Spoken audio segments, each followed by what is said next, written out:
Кызылка шаарында Акбулак айылында Чубак ажы атындагы Куран жаттоо медресесине келдик. Бул медресе жакшы инсандардын катарынан колдоо таап, элден колдоо таап, жергиликтүү демөөрчүлөр эл менен негизинен ашар жол менен болуп аткан медресе жумуштар жүрүп жатат буюрса быйыл күн сууганга чейин кирип алайык деген ниет менен катуу аракет болуп атат. Карууларыбызга жардам берели деген максатта бул кайрылтабыз. Эң бир сонун проект менен түшүп жаткан Чубак ажы атындагы Куран жаттоо медресеси экен, урматтуу көрөрмандар. Эми ушунча иштер бүтүп калыптыр, дагы алдыда кандай иштер болот?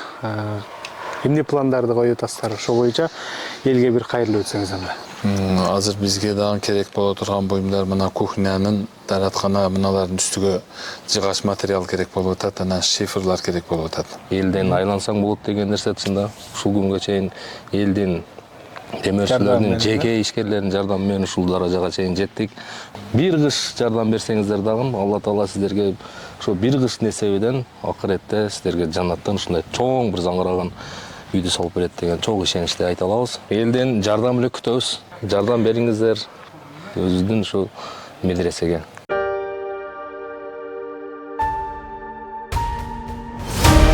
Ассаламу алейкум, урматтуу көрөрмандар, кутмандуу күнүңүздөр менен. Бүгүн биз Кызылка шаарында Акбулак айылында Чубак ажы атындагы Куран жаттоо медресесине келдик. Бул жерде кандай иштер жүрүп жатат, ушул медресенин курулуш иштери кайсыл жерине жетти, толук маалыматтарды сиздерге алып берген турабыз. Ассаламу алейкум. Алейкум ассалам, рахматуллах. Алгач өзүңүздү бир аз тааныштырып, андан ары ушул медресенин курулуш иштери боюнча айтып өтсөңүз. Ассаламу алейкум, рахматуллах. Аллах разы болсын барыңыздардан. Биздин атыбыз Зайырбек. Ушул медресени караштырып аткан киши бизбиз азыр. Бул медресе жакшы инсандардын катарынан колдоо таап, элден колдоо таап, мындан 4-5 жыл мурда башталган. Башталгандан кийин жергиликтүү демөөрчүлөр эл менен негизинен ашар жол менен болуп аткан медресе бүгүнкү күндө азыр ушул этапка келип калды, буюрса 80-85%га келип. Азыр эми ичинде жумуштар жүрүп жатат, буюрса быйыл күн сууганга чейин кирип алайык деген ниет менен катуу аракет болуп атат. Азыр дагы ошондой эле элдин салымы менен ашар жолу менен болуп атат. Колдон келген инсандар колдон келгенче жардам менен болуп атат. Патолог, гипсокартон, кафель, даараткана, ашкана иштери болуп атат азыр бүгүнкү күндө. Негизинен канча адамга ылайыктуу орун даярдалып атат бул жерде? Буюрса 70-80 баланын эсеби менен болуп атат. Анан 100гө чейин бата берет. 100дөн кичине ашса да боло берет. Бата берет. Бул жерде ушул Куран жаттатылат. 100гө жакын 100 деп койсок боло берет. Баланын орunu боюнча. Азыр курулуш иштери толугу менен бүткөрүлө элек экен. Кышка чейин бүтүш керек болуп атат. Буюрса кышка чейин бүтүп, ушу азыркы замандын талабына ылайык, талапка жараша медресе болот. Буюрса ушу суук түшкөнгө чейин кирип алалы деген ниет менен катуу аракет болуп атат. Суук түшкөндөн кийин кыйналып калабыз. Мына ушундай экен, урматтуу көрөрмандар, анда биз ушул курулуш иштеринин дагы ичинен бир катар комнаталар менен да таанышканча агабыз менен көрүп чыксак болот, Макул, иншалла, жүрүңүздөр. Бисмиллахир-рахманир-рахим. Бул жер кире беришибиз. Бул жерде каттаган кишибиз отурат, каттоо жүрөт. Бул бөлмөсүндө, Бул бөлмөсүндө. Бул жагыбыз раздевалка, окуучу балдарга. Сумка жана окуу куралдарына, кийим кечесин карашып коюла берет. Анан бул жер биздин жанагындай эмне деп кой, ийне саюу бөлмөсү кылабыз балдарга. Дайым ушул жерге кирип дары-дармек койчу жер болот. өзүнчө ийне саюу бөлмөсү. Ооба, мед комната болот да. Бул жак буюрса балдардын ата-энелери келгенде чогуу кирип өздөрү балдары менен сүйлөшүп отура турган бөлмө. Ата-энелер менен өзүнчө бир сүйлөшүп, кабыл алган бөлмө болот бул. Балдардын ата-энеси келгенде сыртта турбай, башка жакта да турбай, ушул жерге кирип сүйлөшүп отурат буюрса. Ата-энеси мененчи көчөдө турбастан. Биринчи келген кабыл алууда. Негизи эле кабыл алганы келген. Кабыл алуу келген. Ооба. Анан бул жак классыбыз болот. Бул жер класс. Бул жер класс болот. Бул жерде отуруп сабак даярдана, сабак окулат. Негизинен класс ушул жер. Бул жагы бизде ашкана. Бул жерде отуруп тамактанабыз. Бул жагы ашкана болот экен. Ашкана тамактанабыз. Бул тамак даярданчу жер бул жакта болот. Ашканасы ушул жер болот экен, аябай чоң, кенен, ушул жерде окуган балдар ушул жерде тамактанышат экен. Ооба. Жакшы. Ооба, батат. Анан тамак кухнясы бул жакта болот, даярдануучу жагы. Сонун бир медресе курулуп жаттыр. Кызылкай шаарында, Акбулак айылында. Ушул өзүңүздөр көргөндөй.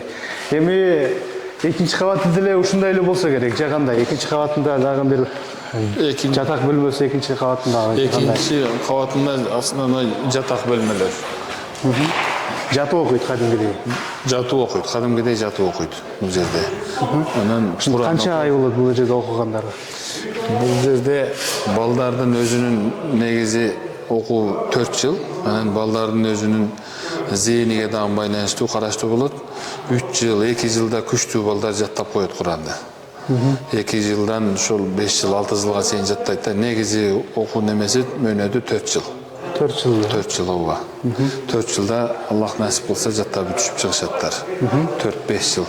Чырганда экинчи кабатты бир катар көрүп чыгалар да. Экинчи кабатка дагы чыктык. Урматтуу көрөрмандар, экинчи кабатында да азыр кафель иштери болуп жаттыр. Кафель жана үстүнкү потолок боюнча. Ооба. Бул жакта эмнелер болот ошону айтып Бул өтсөңүз. жак экинчи кабат негизи немеси жатаканалар. Тынчыраак экинчи этажгачы. Китепкана, библиотека деп коет. Анан балдар эс алып отура турган залдар, конок бөлмөлөрүбүз, жатаканалар, балдардын түнү тышка дааратканага чыгып отурбастан түнү ушул жерге эле кире турган кылып ушуга ылайык дааратканабыз бар. Кир жуучу бөлмөлөр экинчи этажга жайгашкан. Негизинен жалпы шарттуу экинчи кабатта жатаканага. Ооба, жатакана. Булар жатакана бөлмөлөр. Бир комнатада көп 10-15тен бала турбастан чакан-чакан тура турган кылып, бияка кирели да. Биягына кирели. Жага кирели. Жарыгыраак. Мына жака. Ооба, чакан-чакан 4төн 5-6дан бала турат да. Жанагындай көп бир комнатада 10дон 15тен бала кылып койсо, андай жерде деле бар, жакшы жаман деп айта албайм, бирок бала азыраак болсо эс алганга жакшыраак болот да. Ошого биз азырактан кылганбыз. Бир бөлмөдө ошондо 6дан бала жатат, 6дан 4төн ушундай бала болот. Шкаф коюлат, стулдар коюлат. Ошого бир комнатага азырактан эле койдук да биз. Бирөө башка кылат, бирөө тышка чыккысы келет. Көпчүлүк жатканда эми көпчүлүктүн иши көп болот да. Беркилердин уйкусун бузбагандай азырактан койдук да биз балдардын сандык бөлмөгө бөлүп. Абдан жакшы. Урматтуу көрөрмандар, мына ушинтип азыр биз экинчи кабатын дагы көрдүк. Азыр эми сырткы иштерин дагы көрөбүз. Сырт тарабында кандай иштер болуш керек экен жана кандай иштер бүтүп атат, аны дагы көрсөтөлү. Бул сырткы тарабында курулуп жаткан кухнясы жана дааратканасы ушул жака жайгашкан экен. Өзүңүз кенен түшүндүрүп айтып берсеңиз. Бул жактан бизге ашкананы, даараткананы, от жакчуу бөлмөлөрдү бул жака кылдык.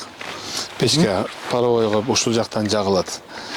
Бул жерде печкабыз турат, көмүр түшүрөлүп турган бардыгын бир жерге кылдык. Бияктан келгенге удобный да, машина келип көмүр төккөнгө, мусорун алып кеткенге ушул жерде. Ошондо печкасы ушул жерде болот, Печка ушул жерде болот. Бул жагы көмүрканасы менен бирге. Анан бул жагы дааратканабыз. Бул жак даараткана.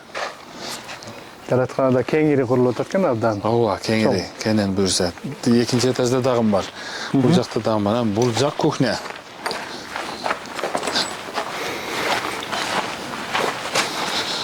Бул жагы кухня. Бул жакта тамак даярданылат да, бул жакка алып кирип тамактанат балдарчы.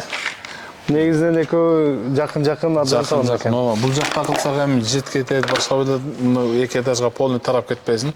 Бул жакта даярданылат, кызматтагылар бул жакта болот, анан даяр тамакты бияка алып кирип ашканада жейлет. Бул жак ашкана, бул жак кухня. Чөп пишире турган жер, Ооба. Жакшы экен, абдан сонун. Эң бир сонун проект менен түшүп жаткан Чубак ажы атындагы Куран жаттоо медресеси экен, урматтуу көрөрмандар. Эми ушунча иштер бүтүп калыптыр, дагы алдыда кандай иштер болот? Эмне пландарды коюп атасыздар? Ошол боюнча элге бир кайрылуу өтсөңүз анда. Жакшы болот, Аллах разы болсун. Азыр бүгүнкү күндө азыр кыскача маалымат берди, көрдүңүздөр. Азыр бизге дагы керек боло турган буюмдар мына кухнянын, даараткана мыналардын үстүгө жыгач материал керек болуп атат, анан шифрлар керек болуп атат. Анан заборубуз турат. Сырткы коргону, а? Ооба, сырткы коргону. Паровое отопление. Паровое отопление, анан бир эшик, гипсокартондор, кафелдер буюрса чечилип калды. Краска боюнча, краска дагы жетишпей турат азыр күндө. Негизинен мына сырткы кухнясын, ажатканасын, көмүрканасын жана сырткы коргонун тоспонгу каражат керек. Керек. Ушулар керек, анан ички ушу краска иштерине. Краска иштери, паровое отоплениега, анан эшиктерге жардам керек болуп турат азыр бүгүнкү күндө. Демек, урматтуу көрөрмандар, ушул боюнча сиздер дагы жардам кылам десеңиздер, анда толук түрдө ушул Чубак Ажы атындагы Куран жаттоо медресесине өзүңүздөрдүн салымыңыздарды кошсоңуздар болот. Ушул каракайыбызга келип алып келип берсеңиздер деле болот. Же болбосо экранга номер койсо болобу? Боло берет. Экранга номер койсо болот. Бар реквизиттер бар. Анда реквизиттерди биз бул жерден калтырабыз. Ушул жака алыскы жерден болсо деле которсоңуздар болот. Ушундай бир медресенин курулушуна сиздер дагы салымыңыздарды кошуп калсаңыздар абдан чоң бир жардам болот сиздерден. Ошол бардыгыңыздар жетишип калыңыздар. Кудай буйруса бул медресе дагы бүтүп калса, мыкты жигиттер, мыкты балдар Курандарды жаттап, ушул жерден сабак алат деген ойдобуз. Иншалла. Кызылкаш шаарынын депутаты Каримов Алишер Момошерович агабыздан дагы кыскача оюн билели жана ушул медресе боюнча сиз дагы толуктап кетсеңиз. Биринчиден, ассаламу алейкум, урматтуу момун мусулман бир туугандар. Сиздердин баарыңыздардан Аллахтын ырайымы жана мээрими болгон болсун. Пайгамбарыбыз саллаллаху алейхи вассаламдын шафааты насип кылган болсун. Урматтуу момун мусулман бир туугандар, ушул маалымат берип кетти биздин каракабыз. Бул каракабыз, айыркарыбыз өзүңүздөр билесиздер. Бул Акбулак айылында, Өрүкбак кварталында медреседе көптөгөн карыларды окутуп, дүйнөдө биринчи орунду алган, Азияда биринчи орунду алган чоң бир карылар чыгарды да. Бүгүн эми заман талабына ылайыктуу ал медресе кичине жабылганына байланыштуу бул медресени биз каракабыз айткандай 4-5 жыл алдын бул медресе башталган эле. Элдин колдоосу менен, демөөрчүлөрдүн колдоосу менен, ушул элден айлансаң болот, ушул даражага чейин бүгүнкү күндө курулуштар, иштер болуп жатат. Жана ошондой эле ушул мечитти быйыл аракет кылып бүтүрүп, ошо карыларыбызга жардам берели деген максатта бул кайрылтабыз. Элден айлансаң болот деген нерсе чында. Ушул күнгө чейин элдин демөөрчүлөрдүн, жеке ишкерлердин жардамы менен ушул даражага чейин жеттик. Кудай буйруса биз сиздерге ишенебиз, урматтуу момун мусулман бир туугандар. Ушу колдон келишинче канча болсо дагы жардам берсеңиздер, бул акыретте Аллах Тааланын сообу чексиз соопторду Кудай буйруса бир кыш жардам берсеңиздер дагы Алла Таала сиздерге ошо бир кыш несебеден акыретте сиздерге жаннаттан ушундай чоң бир заңыраган үйдү салып берет деген чоң ишеничти айта алабыз. Себеби бул хадистер да бар, Куран аяттар да бар. Ошол медресебизге, бул медресебиздин аты раматылык алымыбыз болгон, бул динди бизге тууру көрсөткөн Чубак Ажынын атына коюлуп, бул өтө мындай. Ошонун аркасынан дагы элдер көп жардам берип атат. Ошого жардам бериңиздер, убакыттан пайдаланып, бул жашоо кыска жашоо, ошондуктан ушундай жакшы иштерге жардам берели деген кайрылуу. Абдан жакшы сөздөрдү айтып өттүңүз. Урматтуу көрөрмандар, биз да кошулуп кетебиз. Ошол Чубак Ажы атындагы Куран жаттоо медресесине колуңуздардын келишинче жардам берсеңиздер болот. Азыр каракабыз айткандай реквизиттерди биз бул жерге чыгарып коебуз. Бул тарапка которсоңуздар деле болот, же болбосо өзүңүздөр келип көргөнчө алып келип берсеңиздер деле болот. Бардыгыңыздардан жакшы бир жардам болуп калса, ошол кышка чейин ушул медресени толук түрдө бүтүрүп, ичине кирип алсак деген жакшы пландарды коюп аттыр. Ошол дагы кандай ойлорду айтып аласыз? Тем ошол элден жардам эле күтөбүз. Эми биринчиден Алла Тааланын жардамы. Андан кийин ушул элдин жардамы менен Кудай буйруса ушул мечит бүтүп калса, медресе бүтүп калса, иншалла ар бир окуган карынын, ар бир жаттаган тамгасыга дагы сооп жазылат ошол жардам берген инсандарга. Жардам бериңиздер, ушу аябаңыздар өзүбүздүн ушу медресеге.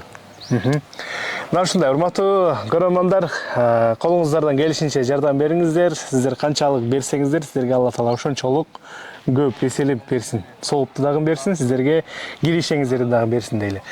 Анда ушун менен биз эфирди жыйынтыктайбыз. Урматтуу көрөрмандар, бүгүнкү чыгарылышта сиздерге Кызылкая шаарында ушул Акбулак айылында жайгашкан Чубак ажы атындагы Куран жаттоо медресесинен толук маалыматтарды жеткирдик. Кайрадан көрүшкөнчө, чоң рахмат. Ассаламу алейкум.